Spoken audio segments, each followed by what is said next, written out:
Marinal daw po sa Indagabos, mga tugang, mga friends ko dyan sa FB, at sa mga subscribers ko dyan sa aking YouTube channel, The Garden of Kuya Koy. Sulyap ngayong umaga sa aking mga ginawang pagtatanim at pag-aalaga ng aking mga pananim sa loob ng 1 taon at 8 buwan, 1 year and 8 months dito sa aking bagong farm. Ito na ang kalagayan, mga kaibigan, ng aking taniman. Yan. Kung gusto ninyong malaman ang development ng farm na to, pwede ninyong scroll yung aking munting YouTube channel, Garden of Kuya Koy. Mayroong pa lang akong more than 15,000 subscribers. Although sa ibang mga agri-vloggers ay medyo matagumpay na yung ating YouTube channel. Although yung aking mga regular viewers ay hindi ganon karami, pero ang pinakang objective ko talaga dito ay ma-document ko yung aking ginagawa sa aking bagong farm at maging influencer, kasi yung mga vloggers is influencer. So anong klaseng influence yung ibibigay natin? Siyempre dapat positive influence, ano? Kaya ito, tingnan nyo mga kaibigan, no? Yan. Pwedeng yung aking ginagawa dito sa farm ay parang may konting resemblance sa pagiging preso. Preso sa sarili kong kaharian. Basta habang nagsasalita ako, tingnan niyo yung aking background, kasi yan na yung progress ng aking farm sa ngayon. Mga kalamansi, naka-intercrop sa papaya, may nyog, yung tanglad na harvest na kahapon. Maraming salamat, Bert Linarisas ng Matnog, Daraga, Albay. Siya yung pumakyaw ng aking mga tanim na tanglad. Di ba? Damo lang yan pero may pera. Kaya wala naman sayang talaga sa agriculture, eh. Lahat ng pagod ay mapagkakakitaan. Kaya ito na yung development ng aking mga tanim o ng aking farm for 1 year and 8 months.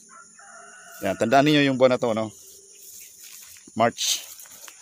Kasi nagsimula ako ng last year, month of July. Yan. Tingnan nyo, kahit yung biyabano, lampas tao na. Yan. Hindi pare-parehas o sabay-sabay yung aking pagtanim, pero yung mga pananim ko ay nagkakabulan na paakyat at vertically and horizontally. Yan.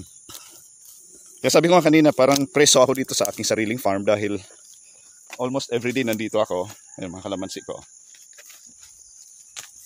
Kaya namomonitor ko talaga yung aking ginagawa. Importante talaga monitoring, eh. Dapat araw-araw ay nakikita mo kung ano yung mga dapat na gawin para yung mga pinagpaguran at pinaggastusan. Kasi investment to ay kinakailangan tuloy-tuloy yung paglago. Sabi nga, walang ibang magbibigay ng pagmamalasakit na katulad ng may-ari. Kaya doon sa mga farm owners, hindi talaga pwede na ipagkatiwala natin lahat ng trabaho sa ating mga manggagawa. Kasi alam na ninyo, kahit yung mga manggagawa ay parang tayo din. Dati rin ako manggagawa. Although ibang klaseng manggagawa ako. Pag nagtrabaho ako talagang ina-assume ko na yung trabaho ko ay pag-aari ko. Kaya iba talaga yung kapag nagtrabaho ako, wala akong pakialam dun sa oras at pagod. So ngayon, yung behavior na yon, yung attitude na yon ay dala ko hanggang dito sa aking farm. Wala akong pakialam kung anong oras ako magtrabaho o tumigil. Madaling araw pa lang, nasa labas na ako. At pumapasok ako sa kubo para magpahinga.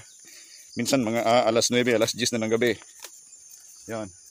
Kaya yung mga napapanood ko dyan sa YouTube na mga inspirational talks, mga influencers, maraming salamat sa inyo. Raymond De Los Reyes, ay Dodong Kakanando.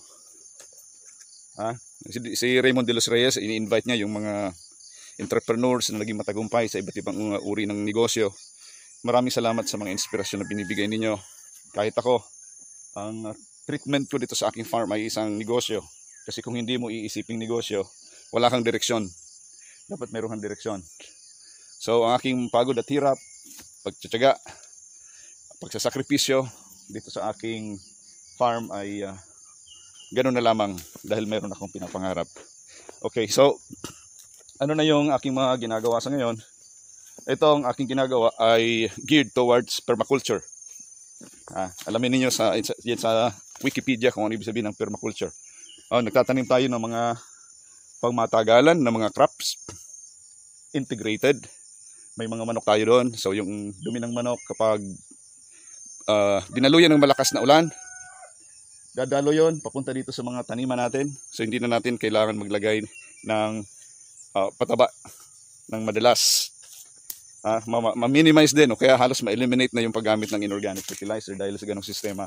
So dapat talaga alamin natin yung terrain ng lupa, saan natin ipoposisyon yung mga halaman at saka yung mga hayop. So yung hayop dapat ay nasa uphill. Dapat nakalagay doon sa medyo matarik na lugar, mataas. Kasi yung mga dumi ng hayop kapag tinangay ng tubig ulan, ang tendency yun ay dadaloy papunta sa mga puno ng halaman. At yung halaman ay magkakaroon ng passive fertilization. Di ba? Kaya yung mga napag-aralan natin sa internet ay ina-apply natin dito, at plus mayroon tayong mga experiences o mga discovery na nagiging dagdag kaalaman. So ito na yung dating damuhan, pinapastulan lang ng hayop. Ngayon ay punong-puno na ng halaman. Nung bumisita dito si Ma'am Lala ng DA Legazpi, sabi ni Ma'am Lala, medyo congested na yung mga saging mo. So dapat bawasan, opo, dapat bawasan talaga. So nakapag-harvest ako ng latundan sa ngayon. Ito, pero may mga kasunod pa na mga puno na namumunga. Ayan, latundan. Diba? Kaya hindi ko na laki pa ng husto kasi nagbibitak-bitak yung balat kapag ganon. So nawawala yung quality. Ayan, tingnan nyo. Ayan. Kailangan din ng linis, tatanggalin natin yung mga yung dahon. At saka i-separate natin yung mga subwal para meron tayo siyempre libre ng mga pananim. Okay, at sa mga in-between, habang naghihintay tayo ng mga main crops natin, dapat meron talagang kamuting kahoy tulad dito. Yan. So, pinutol ko yung puno para makuha yung lamang ugat. Yan. Tingnan nyo.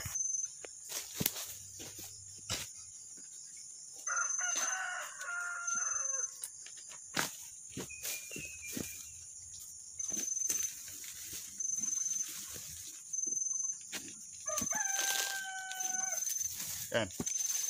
Itong mga kamuting kahoy na to, tinanim ko to nung pagkatanim ko rin ng saging. So, it takes time, almost a year bago mamunga yung mga saging. So, habang naghihintay ka nung pamumunga ng mga main crops mo, yung mga nakapagitan, yung mga interval mong kamuting kahoy ay nagkakalamang ugat, at by the time na nagkikreate na ng shade yung kamuting kahoy, meron na rin siyang lamang ugat. So, kapag binunot mo para makabuelo na yung mga main crops mo, hindi ka masisiro. Diba? Meron kang produkto. Yan. Kaya importante talaga yung intercropping para mayroon kang multiple sources of income. Lalo na doon sa mga lupa na hindi talaga siya ideal for yung single cropping. May mga lupain talaga na kailangan talaga madedicate sa single cropping, lalo na yung mga hindi kailangan ng shade. Yung mga high value crops, kailangan talaga nakatuon ka sa single cropping kasi there is money in many. Pero ganito sa mga bulubunduking lupain, importante na mayroon ka talagang iba't ibang uri ng crops. At kung ayaw mo naman ng yung repetitious na trabaho, diba? Kasi sa mga high value crops, repetition talaga yung trabaho paulit-ulit na lang, tanim, alaga, harvest, bungkal ng lupa, tanim, alaga, harvest, ganun lang paulit-ulit, parang palay, di ba? Tatanim, magbubungkal, magtatanim, aalaga, ani, ganun lang, circulate lang sa ganun. Pero sa permaculture, hindi pang matagalan yung halaman. So, doon sa early stage ng cultivation at saka yung pagpaparami ng halaman, kinakailangan talaga ma-schedule mo yung short-term crops doon sa mga long-term crops. Pero yung pananaw mo, yung objective mo ay towards doon sa mga pangmatagalan ng mga crops para maging siyang sustainable pagdating ng araw. Sa early stage, pwede kang maglagay ng mga gulay. Tulad dito, noong early stage ay nagtanim ako dito ng upo. Yan, makikita niyo dyan sa aking YouTube channel. Itong area na to, meron akong dalawang manggagawa, nag-harvest kami ng upo.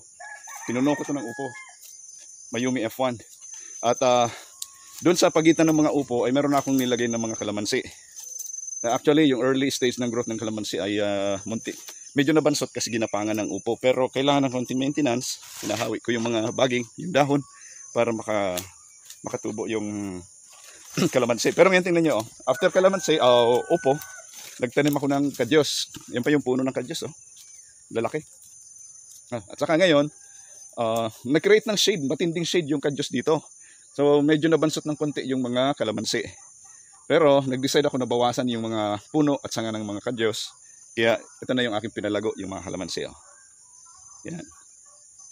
Yan.